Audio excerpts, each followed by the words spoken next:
Hello guys, welcome back to Tech and Edu's daily job updates. Wipro is recruiting freshers of 2021 and 2022 pass outs of BCA and BSc as a trainee.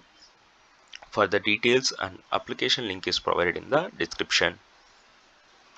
Tech Mahindra is recruiting freshers or up to 2-year graduate, 2 years experienced candidates of undergraduation or graduation for 5,000 openings as customer service associate at Bangalore, Hyderabad, Mumbai, and Kolkata.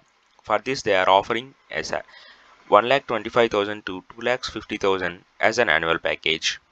For the details and application link is provided in the description.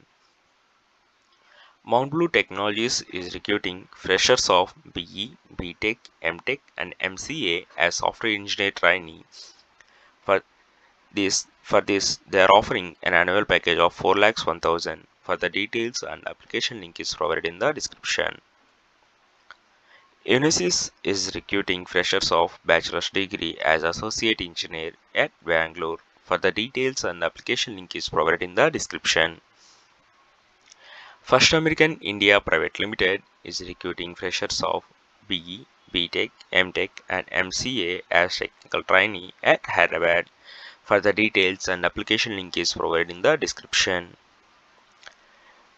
Mutual Mobile is providing internship on Java for 2021 and 2022 passed outs of BE, btech, ME, and MTech at Hyderabad. For the details and application link is provided in the description. Capgemini Engineering is recruiting 100 freshers of BE, btech, MCA, BSc, and BCA at Gurugram for network engineering. For the details and application link is provided in the description. McAfee Software India Private Limited is recruiting 2021 and 2022 passed outs of BTech on BE as a technical trainee at Bangalore. For this, they are offering 11 lakhs annual package. For the details and application link is provided in the description. Before applying any job, please read the terms and conditions and description carefully. If you like this video, leave a like and share this valuable information with your friends and keep subscribed for the daily job updates.